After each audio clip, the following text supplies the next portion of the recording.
जितने छेद हैं उससे ज़्यादा उनमें महत्वाकांक्षी मतभेद हैं। अब इन राजनीतिक रणबांकुरों या रणछोड़ बहादुरों का जो ये रंगमंच है, ये बार बार जो है वो सजता है और सजने से पहले उखड़ जाता है, क्योंकि इसमें जो है वो खानदान अनेक और ख्वाहिशें एक।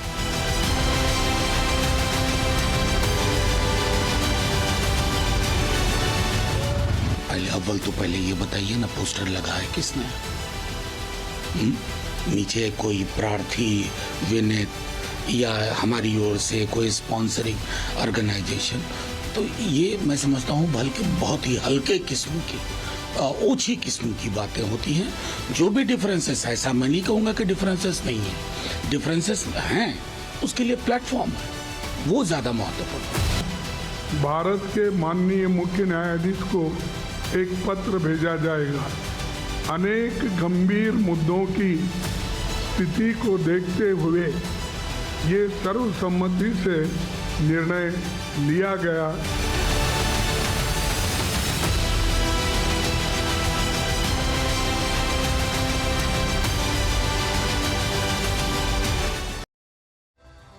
नमस्कार, मैं हूं रमेश भट्ट। क्या मानसून सत्र में सरकार को घेरने की विपक्ष की सबसे बड़ी तैयारी शुरू हो चुकी है। 25 विपक्षी दल एक मंच पर आए हैं। कुछ अहम फैसले हुए हैं, मसलन एसआईआर के मुद्दे पे भारत के मुख्य न्यायाधीश को पत्र भेजने से लेकर धर्मेंद्र प्रधान के इस्तीफे की मांग तक, महंगाई, बेरोजगारी और किसान के सवालों से लेकर सरकार के खिलाफ संयुक्त रणनीति बनाने और एकजुटता दिखाने का प्रयास किया गया। लेकिन आम आदमी पार्टी और डीएमके की गैर मौजूदगी ने कई सवाल भी खड़े कर दिए। विपक्ष दावा कर रहा है कि संसद से सड़कता सरकार की ईंट से ईंट बजा देंगे। बड़ा सवाल यह है, क्या इंडिया गठबंधन की एकजुटता मॉनसून सत्र में मोदी सरकार के लिए एक वास्तविक राजनीतिक चुनौती बनेगी? क्या विपक्ष के दबाव के चलते शिक्षा मंत्री का इस्तीफा होगा? क्या महंगाई, बेरोजगारी, किसान से जुड़े मुद्दे और एसआईआर आने वाले दिनों में राष्ट्रीय राजनीति का केंद्र बनने वाले हैं? सवाल यह भी है कि डीएमके और आपकी गैर मौजूदगी ने इंडिया गठबंधन की एकता को क्या कमजोर किया है? इसी पर करेंगे आज चर्चा। और जो सवाल हम उठा रहे हैं, क्या आप इंडिया गठबंधन में नेतृत्व की लड़ाई और अंदरूनी खींचतान खत्म होने की शुरुआत हो गई है? ममता बनर्जी इस अलायंस की लड़ाई को धार दे पाएंगी जब उनकी ही पार्टी बिखर रही है? क्या इंडिया गठबंधन नो मिशन नो विजन वाला 25 दलों का जमावड़ा मात्र भर है? इसी पे बात करने के लिए बहुत ही खास मेहमान मेरे साथ जुड़ रहे हैं। आरपी सिंह साहब भारतीय जनता पार्टी से, मेरे साथ अनिल झा साहब आम आदमी पार्टी से जुड़ रहे हैं, ईशान त्यागी साहब कांग्रेस पार्टी से, श्वेता प्रिया साहब जेडीयू से। सवाल यह है कि जो इंडिया गठबंधन है, क्या वो वाकई मोदी सरकार को राजनीतिक चुनौती दे पाएगा? ईशान, मैं आपसे शुरुआत करता हूं कि एक तरह से इंडिया गठबंधन को बीजेपी ये मैसेज दे रही है, वो बिल्कुल भी सीरियस नहीं लेते, कोई राजनीतिक ताकत नहीं मानते, उनके लिए कोई चैलेंज नहीं है। चैलेंज तो आपने देख ही लिया 2024 में, जब इंडिया गठबंधन ने एनडीए के खिलाफ चुनाव लड़ा तो बीजेपी से एनडीए हो गया। इसका मतलब आप समझते हैं क्या बोलना चाह रहा हूं मैं? बीजेपी से एनडीए मतलब ये हो गया कि बीजेपी और मोदी जी की जो सरकार थी वो एनडीए सरकार कहलाई जाने लगी, क्योंकि उसमें नीतीश कुमार और टीडीपी चंद्रबाबू नायडू की बैसाखियों का सहारा मोदी जी को लेना पड़ा सरकार बनाने के लिए। जो वादा जो एक गुब्बारा फुलाया था 400 पार का, वो 400 पार के गुब्बारे में जो पिन मारी वो इंडिया गठबंधन नहीं मारी, और वो पिन मार के ऐसी पिन मारी हमने कि 240 पे आके भारतीय जनता पार्टी खड़ी हो गई। अब आज की मीटिंग की अगर हम बात करें रमेश जी, तो आज की जो मीटिंग थी वो हमने प्रमुख मुद्दे, उसमें 3 प्रमुख मुद्दे थे। पहला प्रमुख मुद्दा कि एसआईआर के माध्यम से हमने देखा किस तरीके से बंगाल में 27 लाख लोगों को वोट डालने से वंचित रखा गया। ट्रिब्यूनल में गए वो लोग, लेकिन ट्रिब्यूनल में भी उनकी कोई सुनवाई नहीं हुई, और सुनवाई ना होने के बावजूद भी वहां पे चुनाव हुआ, और टोटल मिला के लगभग 90 लाख से ऊपर 1 करोड़ के आसपास वहां पे वोट काटने का काम इलेक्शन कमीशन ने किया, जो कि एक मशीनरी की तरह काम कर रहा है भारतीय जनता पार्टी के लिए। दूसरा प्रमुख मुद्दा, जो लाखों बच्चों के भविष्य के साथ और भारत के भविष्य के साथ खिलवाड़ भारतीय जनता पार्टी कर रही है। आपने देखा किस तरीके से नीट का एग्जाम बार बार लीक हो रहा है। देश में कई ऐसे पेपर हैं जो बार बार लीक हो रहे हैं, चाहे वहां डबल इंजन की सरकार हो या वो केंद्र का हो। एनटीए एक तरीके से फेल्ड एजेंसी पाई गई है। हमने देखा किस तरीके से सीबीएसई में एक ऐसे सॉफ्टवेयर का यूज किया गया जिसकी टेस्टिंग ही नहीं हुई और बच्चों के भविष्य के साथ, जो 12th क्लास के बच्चों के भविष्य है, उनका खिलवाड़ हो रहा है। और तीसरा सबसे प्रमुख मुद्दा, मैं आखिरी बात फिर खत्म करूंगा, कि जिस तरीके से देश में महंगाई बढ़ रही है, पेट्रोल डीजल के दाम बढ़ रहे हैं, गैस का सिलेंडर महंगा होता जा रहा है, उस पे मोदी सरकार को घेरने के लिए और लोगों के बीच ले जाने के लिए हम तत्पर। आरपी सिंह साहब, आपको लगता है कि जो इंडिया गठबंधन डिमांड कर रहा है कि साहब शिक्षा मंत्री का तत्काल इस्तीफा होना चाहिए, आपकी सरकार इसको कंसिडर करने जा रही है?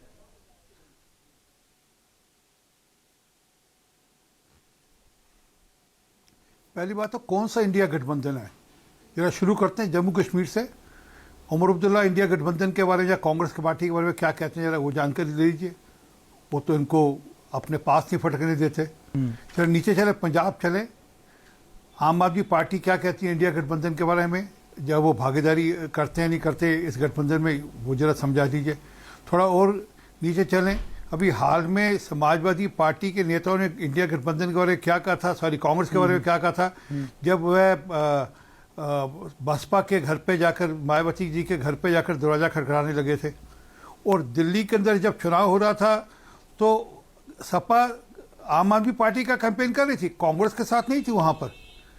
फिर थोड़ा नीचे और चलते हैं, बंगाल की ओर, झारखंड देखते हैं। वहाँ पर झारखंड मुक्ति मोर्चा ऑलरेडी अपनी नाराज़गी लेकर बैठा हुआ कि इन्होंने जिस प्रकार से अपना राज्यसभा का उम्मीदवार थोप दिया है। आरजेडी भी नाराज है वहाँ पर। बंगाल के अंदर भी थोड़े दिन पहले तक ममता बनर्जी और कांग्रेस पार्टी आमने सामने से, राहुल गांधी ने क्या क्या बताया था ममता बनर्जी को लेकर।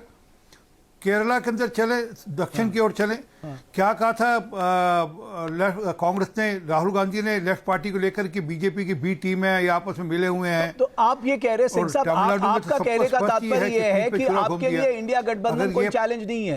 एक सेकंड भट्ट साहब, एक सेकंड और दे दीजिए सर। मैं तो आगे बता रहा हूं, 5 अगर इनके विधायक जो कि डीएमके के सहारे से जीते थे, वो अगर समर्थन नहीं देते टीवीके का, तो क्या टीवीके की सरकार बनती? क्या नहीं। परंतु इनको तो सत्ता का लालच दिखता है, इनको तो गठबंधन से धर्म निभाना नहीं, इसलिए उन्होंने कह दिया कि हमारी तो पार्लियामेंट के अंदर भी सीटें अलग कर दो। यूबीटी शिवसेना ने क्या कहा, ये वो भी समझ लीजिए, उनकी भागीदारी क्या थी या नहीं थी। और जो मूल बात मैं कहने जा रहा हूँ, मेरी बात नोट कर लेना, आने वाले दिनों में 5 राज्यों में चुनाव है, उत्तराखंड, यूपी, पंजाब, हिमाचल और गुजरात। 5 में ये हारेंगे, कांग्रेस पार्टी हारेगी। मूलतः यहाँ पर कांग्रेस का ही टकराव है, भूल गए। 5 में कांग्रेस हारेगी। और एक बार कांग्रेस जब चुनाव हारेगी तो ये जो बाकी घटक है, एक मिनट नहीं, एक जो गोवा तो इनकी गिनती नहीं है, जो बाकी जो घटक हैं, ये जो बाकी जितने घटक हैं, ये अपने लिए अलग से नेता ढूंढेंगे। ठीक है, एलओपी नहीं देंगे राहुल गांधी साहब। आपकी बात आगे मैं आऊंगा, राहुल गांधी केवल 10 सेकंड लूंगा। देखिए टीवी के जो हमने लोगों ने जो मैंडेट दिया, कह रहा साहब आपने पीछे से छुरा घोंप दिया, नहीं आपने धोखा दिया है, आपने गठबंधन का धर्म नहीं निभाया, बिल्कुल नहीं। आपने चुनाव उनके प्रीपोल अलायंस किसी और के साथ, पोस्टपोल अलायंस किसी और के साथ, डीएमके के साथ खड़े रहे। और जो जनता ने एक मैंडेट दिया था तमिलनाडु में, उस जनता के मैंडेट का सम्मान में हम खड़े रहे, इसलिए हमने टीवीके के साथ सरकार बनाई। लेकिन सर प्रीपोल अलायंस किसके साथ था? नहीं शांत भाई, प्रीपोल अलायंस किसके साथ था? डीएमके के साथ था। पोस्टपोल अलायंस पे आप टीवीके के साथ चले गए, ये धोखा है, ये तो सरेआम धोखा है साहब। मैं एक सवाल पूछता हूं, आप केवल अब तो ये कहेंगे आप केवल सत्ता के लालच में आपने टीवीके के साथ। मैं एक सवाल पूछता हूं, भारतीय जनता पार्टी ने टीडीपी के खिलाफ, माफ कीजिएगा, पीडीपी के खिलाफ जम्मू कश्मीर में चुनाव लड़ा, खिलाफ चुनाव लड़ा। अब आप ये कह रहे हैं क्योंकि भाजपा ने पीडीपी से कर लिया, इसलिए हमने टीवीके से कर लिया, उसके साथ जाके सरकार बना ली, उनको तोड़ दिया। पंजाब में ये गठबंधन धर्म की बात करते हैं, पंजाब में अकालियों का क्या हाल है आज ये हम सब जानते हैं। हरियाणा में जेजेपी तहस नहस हो चुकी है क्योंकि भारतीय जनता पार्टी ने उसके साथ हाथ मिला लिया था। महाराष्ट्र में इन्होंने शिवसेना, इनका घटक दल था, शिवसेना में 2 फूट करवा दी इन्होंने शिवसेना में। कर्नाटक में जेडीएस का क्या हाल है आज हम सब जानते हैं क्योंकि भारतीय जनता पार्टी के साथ हाथ मिला के वो भी तहस नहस हो चुके हैं। और आंध्रा में जगन मोहन रेड्डी जो इनको हर समय मोदी जी को फेवर किया करते थे केंद्र में भी और हर जगह, उनका साथ छोड़ के क्योंकि बैसाखियों पे सरकार बनानी थी इसलिए चंद्रबाबू नायडू के साथ सरकार जाके बना ली। तो देखिए गठबंधन धर्म हमें मत सिखाइए। भारतीय जनता पार्टी जिसके साथ हाथ मिलाती है उसको खा जाती है, उसको खत्म कर देती है। कांग्रेस पार्टी ओके शांत, आरपी सिंह साहब, उसके बाद में मेरे जो बाकी पैनलिस्ट है अनिल झा और श्वेता प्रिया के पास आता हूं। सिंह साहब, नहीं, ये हमारा 1 मिनट 1 सेकंड, हमारा प्री पोल अलायंस है जेडीयू डीएम और टीडीपी के साथ। प्री पोल हमने कोई धोखा नहीं दिया और हमने चुनाव के बाद समझौता नहीं किया, पहले से ही हमारा अलायंस था और हमने मिलकर चुनाव लड़ा था वहां पर। चलिए मान तो रहे हैं बैसाखियों बात इस बात की नहीं है, बात यह है कि कौन सा गठबंधन है। मैंने अभी आपको कश्मीर से लेकर कन्याकुमारी तक गिना दिया, कश्मीर से कन्याकुमारी तक के राज्य गिना दिए, किस प्रकार का गठबंधन है। और मैं अब रिपीट कर रहा हूं कि अगले 1 साल में यह पूरा गठबंधन राहुल गांधी को लीडर ऑफ ऑपोजिशन मानने से मना करेगा, वो अपना नया लीडर ऑफ ऑपोजिशन चुनेंगे। ठीक है सिंह साहब, आपकी बात आ गई है। अनिल झा साहब, अरे मैं आ रहा हूं, एक मिनट मैं आ रहा हूं, मेरे और भी पैनलिस्ट हैं, मैं आ रहा हूं, मेरे पास और पैनलिस्ट भी। अनिल झा साहब, मैं आ रहा हूं, ईशान एक मैं आ रहा हूं। अनिल झा साहब, एक बात मुझे बताइए कि आम आदमी पार्टी क्या इंडिया गठबंधन से पूरी तरह अलग हो गई है? कोई इसको फ्यूचर में भी आपने नहीं छोड़ा, आप अकेला चलो एकला चलो की बात करेंगे आप? मैंने पिछली बार इस गठबंधन का हिस्सा थे तो हमने भारतीय जनता पार्टी को 240 में रोकने पर सफलता पाई, लेकिन अब हम कई राज्यों में ये देख रहे हैं, खासकर उत्तर प्रदेश में और उसके बाद गुजरात के अंदर हमें ऐसा संकेत जान पड़ता है कि कांग्रेस और भाजपा की अंदरूनी कहीं ना कहीं आपस में बातचीत है, वह अब आम आदमी पार्टी को रोकने में लगी हुई है। तो हमें लगता है कि भविष्य में गुजरात की जो अभी स्थिति देख रहे हैं तो कि आम आदमी पार्टी की संगठनात्मक ताकत बढ़ रही है और उसके बाद हम देख रहे हैं कि गुजरात के अंदर हमारा बहुत फैलाव हो रहा है, गोवा के अंदर हम आगे बढ़ रहे हैं, जम्मू कश्मीर में हमारे कार्यकर्ता हैं, तीसरा सबसे बड़ा दल हम देश के अंदर बन गए हैं। इतने कम समय के अंदर हमने इतने राज्यों में अपनी संगठनात्मक ताकत बढ़ाई है। उत्तर प्रदेश के अंदर जब हम यात्राएं करते हैं, जहां पर मैं खुद सह प्रभारी हूं, हमारा जन सैलाब वहां पर आम जनता का वहां पर आ रहा है और इन सब मुद्दों पर कांग्रेस जो है बचती नजर आ रही है। तो हमें लगता है कि हम विपक्षी गठबंधन के अंदर, अनिल झा साहब एक बार दोबारा कहिए ना, आप कह रहे हैं ज्यादातर राज्यों में बीजेपी और कांग्रेस मिलकर आपको रोकने का साजिश कर रही है। जी यस, आज आपको लग रहा होगा थोड़ा सा जरूर आप मुस्कुरा रहे होंगे, लेकिन गुजरात के अंदर यही स्थिति है। आम आदमी पार्टी को रोकने के लिए बीजेपी कांग्रेस को कहीं ना कहीं से मदद करना पहुंचा रही है। ऐसे ही उत्तर प्रदेश के अंदर है जहां पर कांग्रेस पूरी कोलैप्स हो रही है और आम आदमी पार्टी उसकी जगह ले रही है। वहां पर हमने ये देखा है कि भाजपा कांग्रेस को समर्थन कर रही है। हाँ, विपक्षी एकता का मुद्दों पर हम समर्थन कर सकते हैं, लेकिन हम अपनी ठीक है अनिल जाधव, श्वेता चलेंगे और अपनी पार्टी को श्वेता ये जो मैं आ रहा हूं, श्वेता ये जो ओरिजिनली जो इंडिया अलायंस बना था ये नीतीश कुमार की पहल पे बना था। नीतीश कुमार समय से पहले किनारे हो लिए। मैं कल सुन रहा था आपके अध्यक्ष को, जेडीयू के अध्यक्ष को, कि क्यों हुए, उन्होंने बताया इसका विस्तार से। आपको क्या लगता है कि इंडिया गठबंधन एक ताकत के रूप में सामने आ पाएगा या आपको लगता है बिना नीतीश कुमार के इस गठबंधन की कोई सोच नहीं बन सकती है? देखिए रमेश जी, पहले तो आपके दर्शकों को प्रणाम, लेकिन रही बात आपने बोला इंडिया गठबंधन मजबूती के तौर पे कभी उभरेगा, मुझे तो ऐसी कोई उम्मीद नहीं नजर आती है, क्योंकि इसमें जितने भी नेता हैं, किसी भी गठबंधन का एक धर्म होता है और सबसे बड़ी चीज होती है अगर कोई जहाज है उसमें कैप्टन होना चाहिए। इस गठबंधन में कोई कैप्टन नहीं है, कोई नेतृत्वकर्ता नहीं है। जितने क्षेत्रीय दल हो या जितने, जैसे कांग्रेस हो, अगर कांग्रेस से पूछेंगे इस गठबंधन में तो उनके नेतृत्वकर्ता इंडी गठबंधन के बताएंगे राहुल गांधी जी को। सपा, कल हम आपके ही डिबेट में आए थे, सपा वाले बताएंगे अखिलेश कुमार जी को। तो हर एक पार्टी अपने नेता को बताते हैं कि वही कैप्टन बनेंगे, तो बताइए किसी भी टीम में कितने कैप्टन हो सकते हैं? तो जब आपका आपसी तालमेल ही ना हो तो आप देश की दिशा को कैसे तय करेंगे? आपसी झगड़ा ही इनका सुलझ नहीं पा रहा है, किसी भी स्टेट में देख लीजिए। और रही बात, अभी अनिल झा जी बोल रहे थे, मतलब विद ड्यू रिस्पेक्ट हम बोलना चाहते हैं और कल भी मैंने बोला था कि इनका कहना है कि बीजेपी और कांग्रेस दोनों साथ मिलके आम आदमी पार्टी को पीछे करने की कोशिश कर रहे हैं। आपको पता है आम आदमी पार्टी से बड़ा तो कोई अपॉर्चुनिस्ट पार्टी ही नहीं है, ये खुलेआम हम बोलते हैं। इन्होंने 2012 में जो अन्ना हजारे जी का, मुझे लगा उस वक्त में पढ़ाई कर रहे थे, मुझे याद है अन्ना हजारे जी के मतलब जो भी उनका जो मूवमेंट था, एंटी करप्शन मूवमेंट था, इसके अंदर मैं ये जवाब देना चाहूंगा। ये आगे निकल आए और ठीक है, आप कह रही है अपॉर्चुनिस्ट पार्टी है, लेकिन एक बार रिप्लाई ले लीजिए ना। आपने कह दिया अपॉर्चुनिस्ट पार्टी है, श्वेता आपने कह दिया अपॉर्चुनिस्ट पार्टी है। अनिल झा क्या कह रहे, सुन लेते हैं। कभी भाजपा में, कभी आरजेडी के साथ समर्थन करते, इनसे बड़ा कोई अपॉर्चुनिस्ट है क्या? इनकी पार्टी को जो संजीवनी मिली वो गठबंधन बदल बदल के मिली। इनकी कोई आइडियोलॉजी है? कभी आरजेडी और स्ट्रीम जो आरजेडी बिल्कुल भाजपा के विरोध में, कभी उनके साथ जाकर खड़े हो जाते हैं। इनके नेताओं का आदान प्रदान चलता है। देखिए मेरी बात को समझिए, पंजाब में सारे कांग्रेस के नेता भाजपा में जा रहे हैं। आप समझिए जितनी आधी से ज्यादा कांग्रेस भाजपा में एंटर कर गई है और कांग्रेस ने उन्हें एंटर कराया है, अधिकतर नेता को वही उनको लीड कर रहे हैं। रेंटेड यानी कि कांग्रेस से रेंट पे लेकर के भाजपा पंजाब के अंदर चल रही है। हम ये को ना समझे भाई आम आदमी पार्टी के खिलाफ ये दोनों का गठबंधन है। ऐसे उत्तर प्रदेश में, ऐसे गुजरात में, 3 राज्यों का तो मैं आपको संकेत दिखता है, स्पष्ट संकेत दिखता है कि भाजपा और कांग्रेस अंदरूनी तरीके से मिलकर के आम आदमी पार्टी को रोक रहे हैं। कांग्रेस का यह कहना है भाई देश में हम अकेले ऐसी पार्टियां जो स्वीकार्यता रहेगी पूरे देश के अंदर हमारी विपक्ष के नाते। अब आम आदमी पार्टी की स्वीकार्यता बढ़ रही है और मैं आपको बतला रहा हूं, आप ये लिख के ले लीजिए, गुजरात के आदिवासी क्षेत्रों में, ग्रामीण क्षेत्रों में बहुत तेज गति से भारतीय जनता पार्टी आगे बढ़ रही है और पंजाब के अंदर भाजपा और कांग्रेस मिलकर के कुछ सीटें नहीं लेने जा रही है। ये बात आप लिख करके लीजिए। और उत्तर प्रदेश में ठीक है अनिल झा साहब, मुझे लगता है मैं आ रहा हूं। आरपी सिंह साहब, ठीक है आप दोनों की बात आ गई, मैं आ रहा हूं ईशांत, मैं आ रहा हूं। आरपी सिंह साहब, मेरा मूल सवाल वही रह गया कि ये जो विपक्ष एकजुट होके शिक्षा मंत्री के इस्तीफे की मांग कर रहा है, इसके बारे में आपकी पार्टी क्या सोच रही है?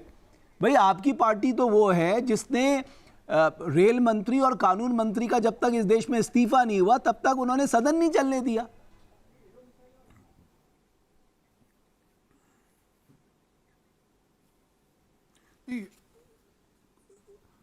कानून मंत्री ने तो घपला किया था ना, कागज, बोफर के कागज इधर से उधर कर दिए थे, वो सबको याद है। भारद्वाज साहब थे, अब नहीं रहे वो, उन्होंने बोफर नहीं, मैं अश्विनी कुमार की बात कर रहा हूं। अरे ये अभी की बात है सर, इसी प्रकार ये 2014 से पहले की बात है। अश्विनी कुमार और सब बंसल साहब की बात कर रहा हूं मैं।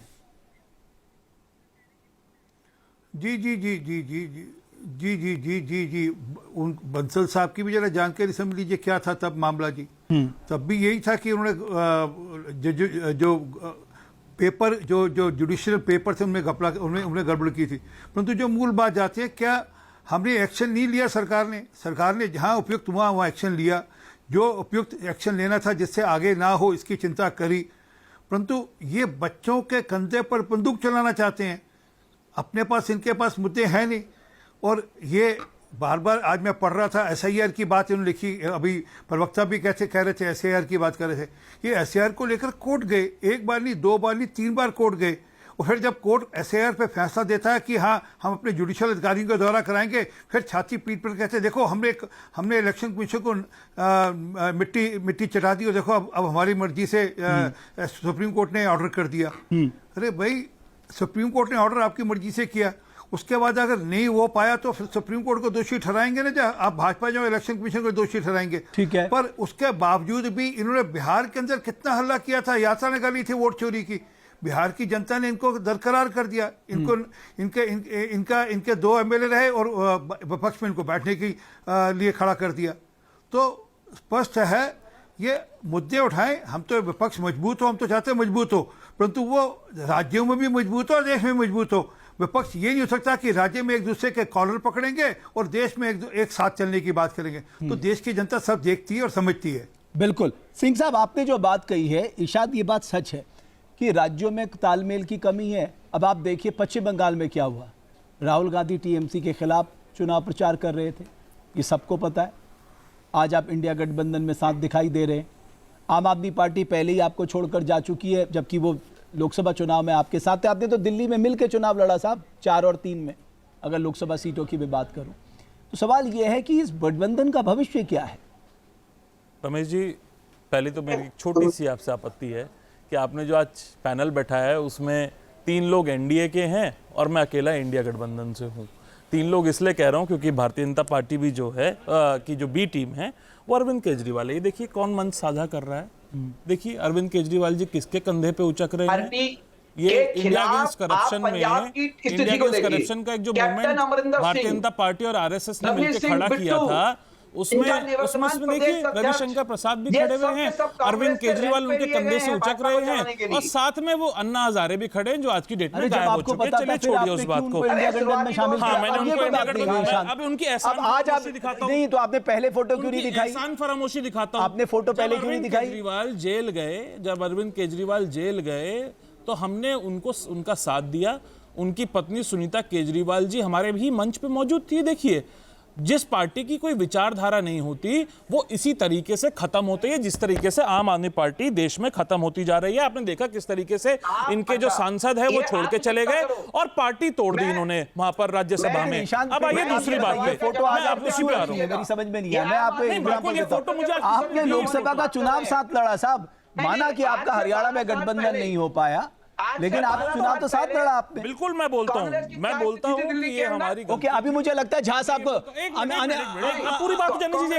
एक बार रिबटल फिर उसके बाद ले लीजिएगा। रिबटल नहीं, दिल्ली में आपने लड़ा है नहीं, मुझे बताइए। दिल्ली में आपने आम आदमी पार्टी के साथ मिलकर लोकसभा का चुनाव लड़ा या नहीं लड़ा? लड़ा हमने, इसमें कोई डिनाई क्या कर सकते हैं, तो फैक्ट है, लड़ा हमने। तो फिर तब ये जो पहली फोटो आपने दिखाई तब क्यों नहीं रखी थी? तब तो आपके जहन में थी ये फोटो। इस बात को मैं बोलता हूं और सार्वजनिक रूप से आप कह रहे हैं ऐतिहासिक गलती थी आम आदमी पार्टी के साथ चुनाव लड़ना। केवल चुनाव नहीं लड़ा, मैं आपको एक एग्जांपल देता हूं। जब अरविंद केजरीवाल पहली बार दिल्ली में जीत गया तब भी आपने बाहर से समर्थन दिया। ये हमारी गलती थी कि हमने अरविंद केजरीवाल जी का समर्थन दिया, आम आदमी पार्टी का समर्थन किया। वो एहसान फरामोश पार्टी है जिनकी कोई विचारधारा नहीं और ऐसी खत्म होंगे। रही बात आरपी सिंह साहब की, देखिए पहले मैं आपकी एक बात कर रहा हूं, मैं एक बार झा साहब अब आरपी सिंह मुझे मौका देंगे, नहीं पक्का मैं दूंगा। झा साहब कांग्रेस पार्टी की आप स्थिति को समझिए। हाँ। इनके पास अपना कैडर वोट इसलिए नहीं है कि इनके वोट ट्रांसफर ही नहीं हो पाते। अरविंद केजरीवाल का वोट ट्रांसफरेबल वोट है। अरविंद केजरीवाल जी का वोट ट्रांसफर, हाँ, बीजेपी को ट्रांसफर करते हैं ना आप लोग, सही कह रहे हैं। उसके बाद पंजाब की स्थिति देखिए, पूरा दिल्ली ट्रांसफर कर दिया आपने भारतीय जनता पार्टी को।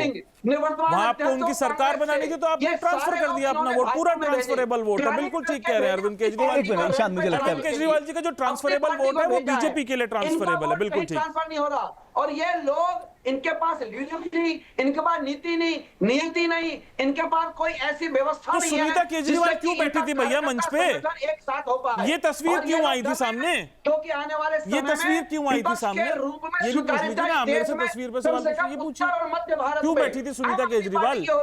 जब जरूरत थी, पति को जेल भेज दिया था शराब घोटाले के मामले में, तब तो इंडिया गठबंधन के मंच पे आ गई सोनिया जी। मुझे लगता है उनको एक बार इरशाद, हाँ झा साहब बोलिए, प्लीज कंप्लीट करिए। ये फोटो भी मैंने ले ली, वो सबको मालूम है, फोटो सबके जहन में है, ठीक है। कांग्रेस पार्टी के पास इतनी हैसियत नहीं है, ये इतनी निकम्मी पार्टी है कि इनका वोट अपना ट्रांसफर ही नहीं हो पाता। ये लोग अपने नेताओं को रेंट पर, इन्होंने पंजाब में सारे नेता रवनीत सिंह बिट्टू, कैप्टन अमरिंदर सिंह, निवर्तमान पार्टी के अध्यक्ष, सभी कांग्रेस के लोगों ने निकाल कर बीजेपी में भेजे हैं इन लोगों ने। यही हालात ये गुजरात में कर रहे हैं। अनिल झा साहब, अनिल झा साहब ये क्या कह रहे हैं? आपके भी तो चले गए, आपके भी तो राज्यसभा से आपकी भी तो लंबी टीम चली गई बीजेपी में, तो आपने ट्रांसफर कर दिया या खुद गए वो? कितने नाम बताऊं? मैं कह रहा हूं दोनों मिलकर सीट नहीं जीतेंगे। हमारे साथ राज्यसभा सांसद, इनके पुराने नेता और भाजपा और कांग्रेस मिलकर के टोटल 10 सीट पंजाब में नहीं जीतेंगे। आप लिख करके लिख लीजिए, आप मेरे साथ आप लिख लीजिए, आज ये दोनों 10 सीटें नाप जाए वहां पर तो पंजाब के अंदर। ये हालात इनके यही गोवा के अंदर है। सारे कांग्रेसी लोग भाजपा के साथ। भट्ट साहब मुझे भी सिंह साहब एक मिनट, जहां से एक बार आ रहा हूं, ईशान सिंह साहब बोलिए प्लीज।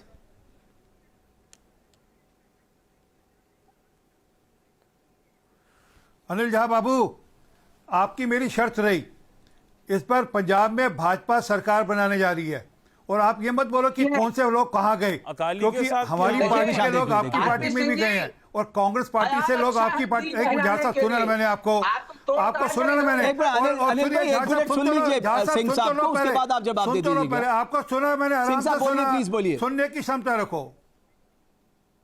बोलिए बोलिए। देखिए, मूल बात है, इस बार पंजाब से आम आदमी पार्टी का सूफड़ा साफ होने वाला है, और कांग्रेस वहां पर है नहीं।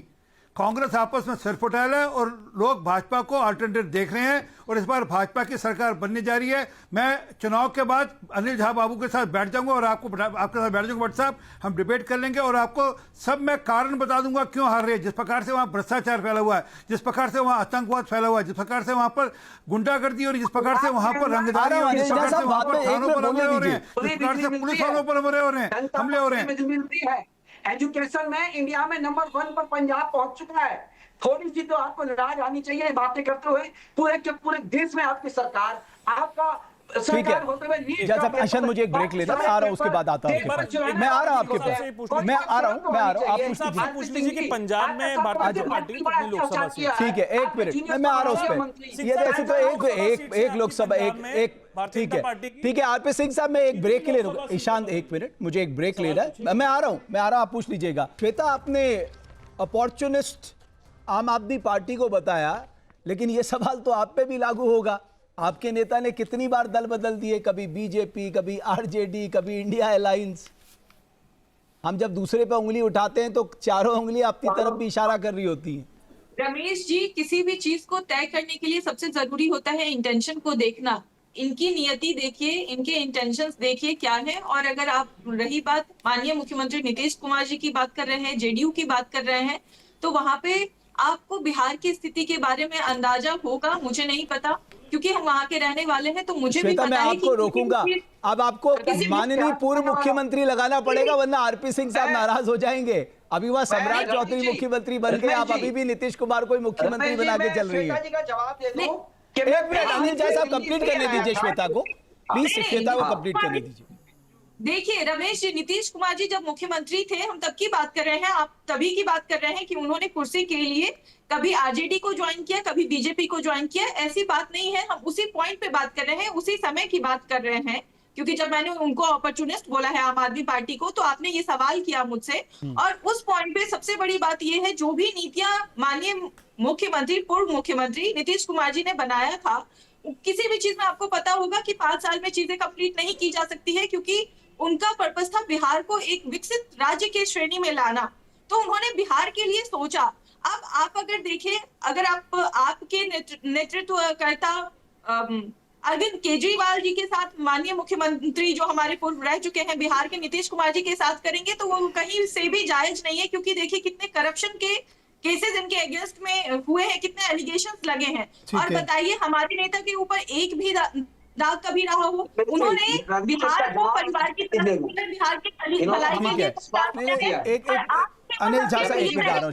अनिल झा साहब एक बार, ठीक है श्वेता, ओके श्वेता, ओके श्वेता, अनिल झा साहब एक बात समझिए ना।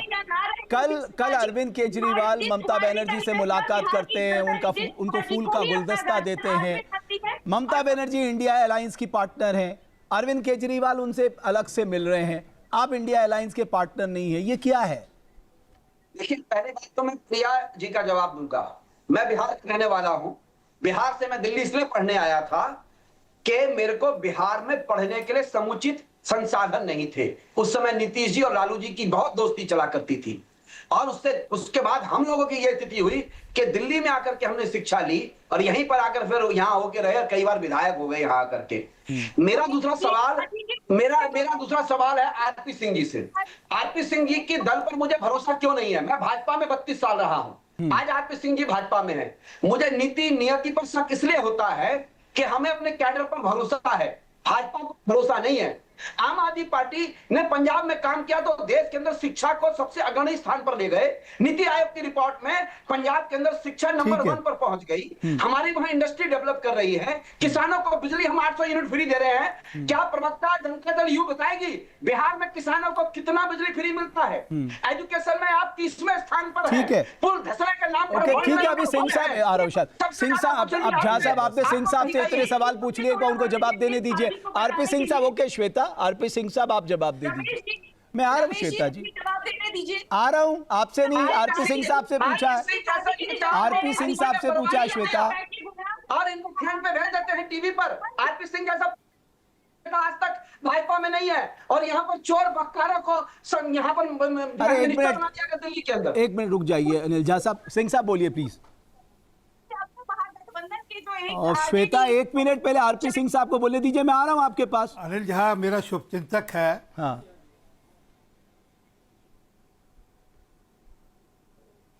जी, अनिल झा मेरा शुभचिंतक है और पार्टी में मेरे साथ काम भी किया है और इनके पिताजी ने भी मेरे साथ काम किया है, अच्छी बात है। परंतु अनिल झा बाबू, आप अगर स्कूलों की बात करें तो हालत ठीक नहीं है वहाँ पर। अभी हाल में गुरदासपुर का एक अकेले डिस्ट्रिक्ट गुरदासपुर का डेटा है जिसमें 70% स्कूलों में प्रिंसिपल और हेडमास्टर नहीं है। 70% स्कूलों में, एक गुरदासपुर अरे सर, मैं स्कूलों पे आप बहुत बुरी हालत है। हाँ, वो तो दिल्ली में इस प्रकार से आपने यहाँ पर तमाशा कर स्कूल बनाया सर, मैंने आपको टोका नहीं अनिल, मैं तो आपको डेटा भेजता हूँ अनिल झा बाबू, आपको डेटा भेज देता हूँ, ऐसी बात नहीं। परंतु जो मूल बात है, पंजाब के अंदर आज गैंगस्टर्स का राज है। पंजाब के अंदर अभी परसों वहां पर खालिस्तान जिंदाबाद के नारे लग रहे हैं। पंजाब के अंदर पुलिस कर्मियों की हत्या हो रही है। प्लीज, हाँ सिंह साहब प्लीज कंप्लीट करिए, एक मिनट। पुलिस कर्मियों तक की हत्या हो रही है। गैंग्स प्रिजन जेलों के अंदर ड्रोन के माध्यम से सामान भेजा जाता है। मतलब ये तो हालत है, नशे के चलते हुए वहां पर बुरी हालत है। एक अच्छा है ना आपके लिए सिंह साहब, आपकी सरकार बन जाएगी। इसका मतलब अगर आम आदमी पार्टी हर स्तर पे इतनी कमजोर है तो आपके लिए फायदा है, आपके लिए अच्छा मौका है, एक अच्छी अपॉर्चुनिटी है, पंजाब में भी आपकी सरकार बन जाएगी। सुनिश्चित। ओके ईशान, ठीक है सिंह साहब, आ रहा हूं। बगल में हरियाणा सरकार है जिसको लोग देख रहे हैं कि किस प्रकार का अच्छा काम हरियाणा की सरकार कर रही है। किस प्रकार एसआईआर पे आ जाते हैं। एमएसपी एसआईआर पे विफल है। मुझे लग रहा है ये सब पे चलेंगे ना, कभी खत्म ही नहीं होगा। एसआईआर पे आप लोगों ने कहा कि आप चीफ जस्टिस सुप्रीम कोर्ट को एक चिट्ठी लिखेंगे सारे लोग मिलके।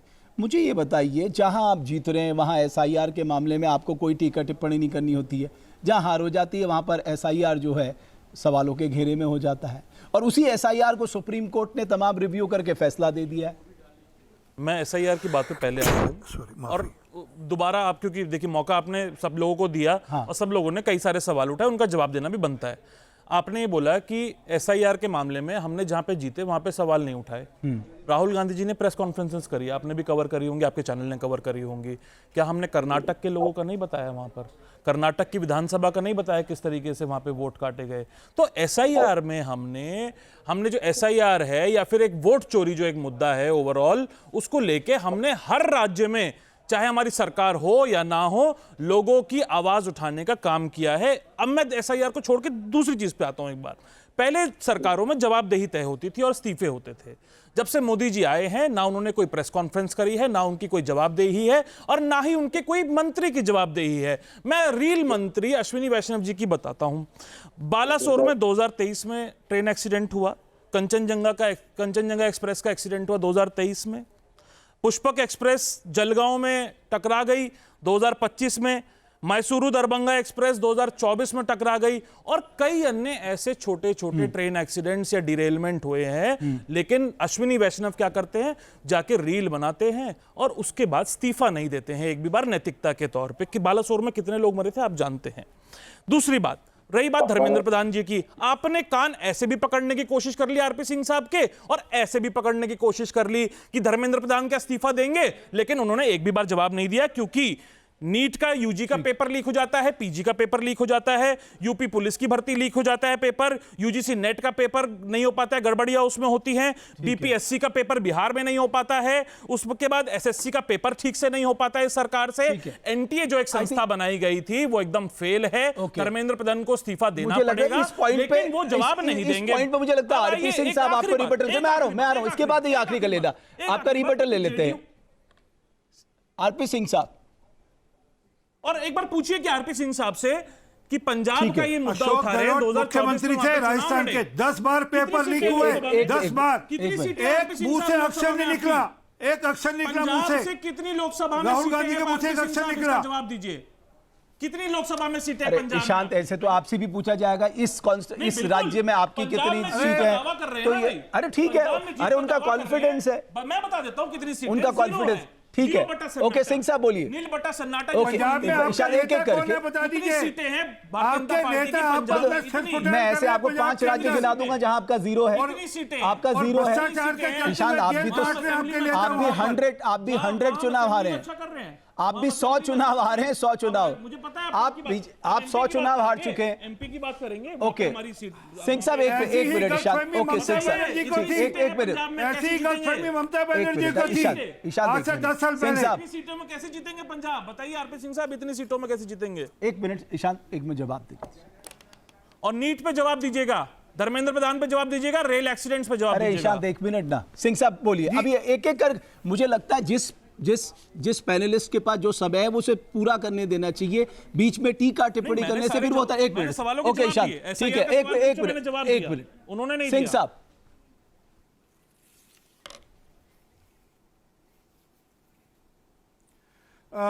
डिबेट आप चला रहे हैं या कांग्रेस वाले चला रहे हैं, ये तो तय करने पहली बात। अब सिंह साहब आप भी जवाब दीजिए ना, आप भी तो ये स्पीकर को नहीं सुनते, अपनी सुनाते हैं। नहीं मेरी सुनो पहले। हाँ सिंह साहब बोलिए प्लीज।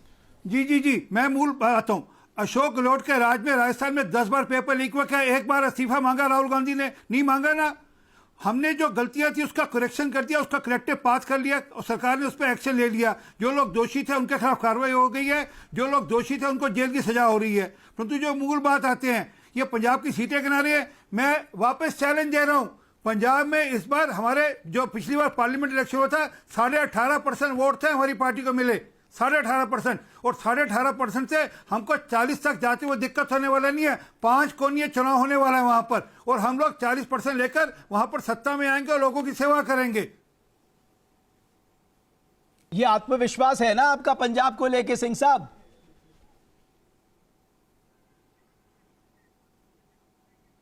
बंगाल में हमने साबित किया, कांग्रेस कहां है बंगाल के अंदर?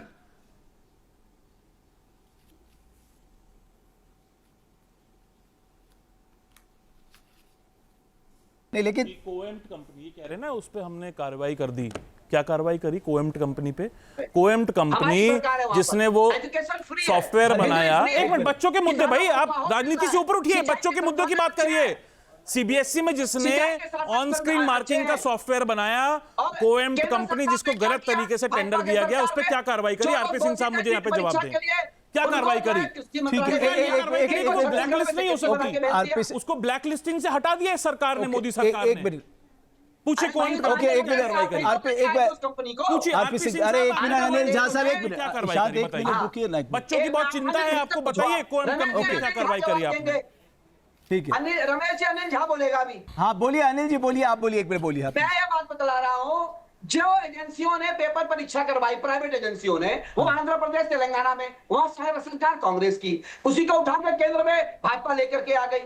अब ये दोनों ने पेपर लीक कर दिए, राजस्थान में पेपर लीक हो गए। अरे भाई पंजाब में हमारी सरकार है, वहां पेपर लीक क्यों नहीं होता? मेरा ये शक है, ये दोनों मिले हुए हैं, ये दोनों एक दूसरे के साथ इंफॉर्मेशन एक्सचेंज करते हैं, मिलकर के आओ आज ये पेपर लीक करें और आज आओ ये पेपर लीक करें। हजारों करोड़ का घोटाला है, ये दोनों मिले हुए हैं। जनता कर्मियों की कोई हैसियत नहीं है, वो चुपचाप पुल धसवाती रहती है इनके साथ मिलकर के। आओ मिलकर के पुल गिरवाएं, आओ मिलकर के पुल गिरवाएं। ठीक है, पंजाब में क्यों नहीं पुल गिरा? ओके, पंजाब में एजुकेशन सिस्टम इतना बड़ा क्यों है? सिंह साहब सिंह साहब ये मॉनसून सत्र में भी, ओके आरपी सिंह साहब, मॉनसून सत्र में भी ये सारे मुद्दे आपके सामने खड़े होंगे, क्या आप लोग तैयार हैं इसका जवाब देने के लिए? अभी बता देना कोएम्प्ट पे क्या इन्होंने बोला कार्रवाई करी है, क्या कार्रवाई करी है, बस इतना बता दें कोएम्प्ट कंपनी पे। बिल्कुल एक एक प्रश्न का सिंह साहब बताइए कौन कंपनी पे अरे क्या एक कार्रवाई मिनट, करी ईशांत है? एक मिनट रुकिए ना, एक मिनट जवाब दे रहे हैं उनको, बोलने असल में क्या है, ये इनकी आदत होगी, ये अराजकता, ये अराजकता वाली पार्टी हो गई है। इनको डिबेट नहीं करनी होती, इनको अराजकता करनी होती है हर बार में। ईशांत एक आपने मिनट, बोला- मैं क्या आप- सवाल आपका नहीं पूछा, एक प्रश्न मिनट उत्तर ईशांत दे एक रहा हूं, बार क्या आप मेरी बच्चों सवाल के पूछ रहे उठाने हैं? अरे ईशांत पार्लियामेंट में भी यही करते हो। एक मिनट विजय बच्चों के सवाल उठाना अगर अराजकता ईशांत एक मिनट, मुझे लग रहा है उनको मौका तो दे दे, कोई जवाब दे देता। जेल में डाल दीजिए आरपी सिंह साहब बच्चों के सवाल, लेकिन एक उठाता रहूंगा मैं। मिनट, एक मिनट, आरपी सिंह अगर साहब ये बोलिए। अराजकता है तो मैं हूं अराजक। अरे वही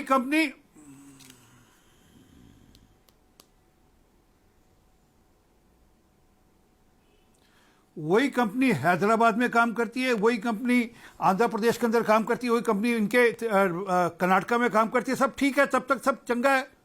अरे उसी कंपनी को काम दिया, उसमें उसको अब उसमें कोई गलती पकड़ी गई, उस पर एक्शन हो रहा है। उसमें ये क्यों जानकर ये बच्चों के कंधे पर क्यों बंदूक चलाना चाहते हैं? ये बार बार शरारत क्यों करने जाते हैं? बच्चों को क्यों भड़काने की कोशिश करें? परंतु जो मैं मूल बात कह रहा हूं, अशोक गहलोत के समय में 10 बार पेपर लीक हुए थे। एक बार एक अक्षर निकला था राहुल गांधी के मुंह से, एक फूटा अक्षर निकला था राहुल गांधी के मुंह से, अरे अशोक गहलोत इस्तीफा दो। क्या बोला? एक बार भी नहीं बोला गया इनसे।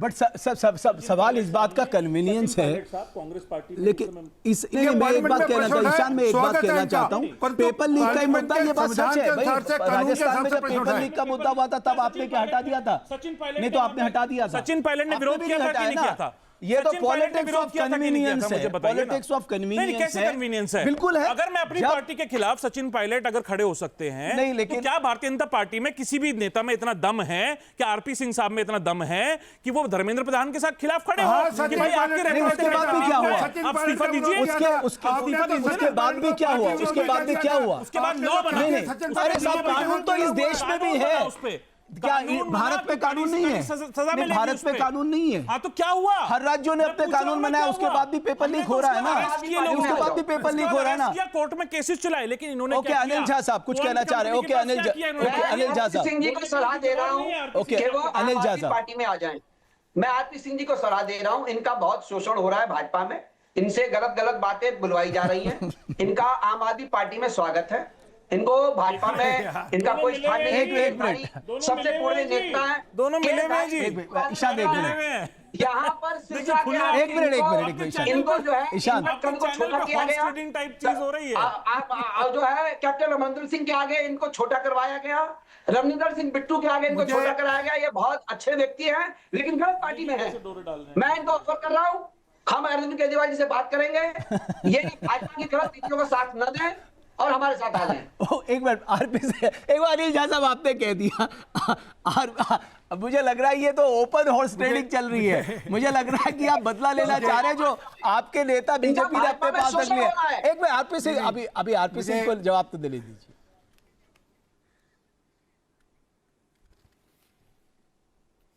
देखिए, मुझे भ्रष्टाचारी को साथ नहीं जाना, पहली बात। दूसरी बात, मुझे अरे देश विरोधियों के साथ नहीं जाना, मुझे कंप्लीट खालिस्तानियों के साथ नहीं जाना। अनिल भाई एक बार कंप्लीट करने दीजिए। अभी आपने इतनी सारी बोली, मैंने सुना ना आपको अनिल भाई, ये गलत बात है। एक मिनट अनिल भाई, एक मिनट रुक जाइए। कि मैंने फंडिंग करी है आम आदमी पार्टी की। सिंह साहब आप प्लीज कंप्लीट करिए। उन्होंने ओपनली कहा था मैंने आम आदमी पार्टी की फंडिंग करी है। इनके स्पीकर साहब विदेश जाते हैं तो हरजीत सिंह गिलवार वहां पे इनके स्वागत में खड़े होते हैं, जो कि ओपनली खालिस्तानी है। हरजीत सिंह वहां पर खड़े होते हैं जो कि ओपनली खालिस्तानी, ब्रांडेड खालिस्तानी थे। तो मुझे बख्शो भैया, मुझे देश प्रेमी, देश के साथ प्रेम है, मुझे अराजकता नहीं खड़ी करनी देश के अंदर, इसलिए मैं अपनी पार्टी में खुश हूं। तो इसलिए मुझे इस सब बातों में मत बट सिंह साहब, जो मूल बात पे वापस आओ। क्या वहां पर पंजाब में लॉ एंड ऑर्डर ठीक है? जिस प्रकार से सिंह साहब एक बात जरूर आ रही है कि आज इंडिया अलायंस ने जो 5 पॉइंट कहे, उसमें एक पॉइंट ये है कि महंगाई के मुद्दे पे, फार्मर्स के इशू पर हम ऑल पार्टी मीटिंग चाहते हैं, सर्वदलीय बैठक चाहते हैं। महंगाई पे बात करनी चाहिए। हाँ जी, बिल्कुल पार्लियामेंट के सेशन से पहले हो सकती है अगर ये लोग पॉजिटिवली कंडक्ट अपना बिहेवियर रखें। परंतु महंगाई की बात करें, इन्फ्लेशन इनके कांग्रेस के राज में डबल डिजिट में थी, आज भी महंगाई 4.5 से 5 से कम है, 4.24 है सिर्फ। तो आज भी महंगाई कंट्रोल में है। हालांकि जबकि दुनिया के अंदर जिस प्रकार के हालात बने हुए हैं उसके अंदर दुनिया भर के देशों के अंदर हालत खराब है। मतलब जो अमेरिका अपने आप को सबसे बड़ा देश, आर्थिक सबल देश मानता है, वहां पर भी हालत खराब है। एक मिनट ईशान, एक मिनट, मुझे लगता है ईशान ये बीच बीच में टोकना ठीक नहीं है। ईशान झूठ नहीं भाई, एक मिनट, एक मिनट अपनी, मैं एक बार आपके पास आऊंगा, एक बार आरपी सिंह साहब, आरपी सिंह साहब को गैस सिलेंडर शांत, याद रखना। हाँ। मैं आपको अभी सुना देता हूं आपकी बहन जी की आवाज। क्या सुनाएंगे? सुना दीजिए, तो किसकी आवाज कह रहे हैं? बाकी जो दुनिया में जो बाकी देश हैं उसके मुकाबले में भारत में बहुत स्थिति अच्छी है और हमने महंगाई को कंट्रोल में रखा है और जितना हो सकता है सरकार उसका जो वजन है, जो उसका जो बोझा है, सरकार अपने ऊपर ले रही है। तो ईशान आप कह रहे हैं महंगाई के बाद आपके दौर में भी डबल डिजिट महंगाई हरदीप थी। सिंह पुरी कहते हैं कि मेरी तेल कंपनियां इतना घाटा नहीं ले सकती, इसलिए हमने तेल के दाम बढ़ा दिए, कच्चे तेल के दाम घट रहे हैं। 4.24 है सर। पेट्रोल आज 100 रुपए प्रति लीटर से ऊपर मिल रहा है, डीजल लगभग 100 रुपए प्रति लीटर से मिल रहा है। दिल्ली की बता रहा हूं, बाकी जगहों पे तो 100 कर्जे में रख दी थी अगली सरकारें। और सुन लीजिए आरपी सिंह साहब, सिलेंडर आपने ऑयल जिसके लिए लोग मर रहे हैं, 1,30,000 लाइनों में लग के मर रहे हैं, रमेश भट्ट जी, 1,30,000 करोड़ रुपए लाइनों में लग के सिलेंडर के लिए मर रहे हैं। वो काला बाजारी भारतीय जनता पार्टी नहीं रोक पा रही है और लगभग 1,000 रुपए का एक सिलेंडर मिल रहा है। कमर्शियल सिलेंडर 3,500 रुपए के आसपास का देश में मिल रहा है। और कालाबाजारी रोकने की जिम्मेदारी वैसे स्टेट गवर्नमेंट की है। बिल्कुल, एसेंशियल कमोडिटीज एक्ट 1241 रुपए का सिलेंडर। आपकी नेता कह रही थी कि क्या गरीब आदमी के लिए है गैस का सिलेंडर? स्मृति ईरानी क्या कह रही थी? सिलेंडर ले करके जंतर मंतर पर जो प्रदर्शन करती थी स्मृति ये ईरानी जी। रेणुका चौधरी की प्रेस कॉन्फ्रेंस है, लेकिन यहाँ पर एक ओपनली वो कह रही है कि गैस सिलेंडर देश में किसान अगर सुसाइड कर रहे हैं और ये कह रहे हैं कि देश एक बात में बताओ ईशान, देश के हालात विदेशों से अच्छे हैं। वाह, मैं मानता हूं कि बिल्कुल फार्मर्स का इशू उठाना चाहिए, बिल्कुल महंगाई का इशू उठाना चाहिए, बट ये बात तो सच है आपके दौर में भी डबल डिजिट बहुत लंबे समय तक इन्फ्लेशन रहा। सबसे ज्यादा फार्मर सुसाइड आपके टेन्योर में हुआ। मुझे आज भी याद है पार्लियामेंट में इसको लेके बहुत लंबा चर्चा हुई। बहरहाल ईशान, मेरे पास समय बिल्कुल समाप्त हो गया। मानसून सेशन में पूछिए इनसे। बिल्कुल चर्चा होगी, उन्होंने कहा ना आप लोग सही रहे तो हम सर्वदलीय बैठक चर्चा करने। अरे तो आप अगर बात भी कर देंगे सरकार को ईशान, तो चर्चा क्यों नहीं होगी? अगर आपने बात भी कर दिया तो क्यों नहीं चर्चा होगी? पहलगाम हमले के टाइम तो प्रधानमंत्री। बहरहाल मेरे पास समय समाप्त हो गया है। बहरहाल इंडिया गठबंधन क्या आने वाले दिनों में क्या एक सशक्त विपक्ष की भूमिका निभा पाएगा, ये मुझे लगता है मॉनसून सत्र में ये बहुत कुछ स्पष्ट हो जाएगा। आपके मोबाइल पर तुरंत आएगी ब्रेकिंग न्यूज, स्क्रीन पर सबसे पहले दिखेगी बड़ी खबर, देश दुनिया की हर खबर एक जगह। अब आपके मोबाइल पर तुरंत फटाफट इंस्टॉल कीजिए न्यूज नेशन ऐप और रखिए खुद को अपडेट।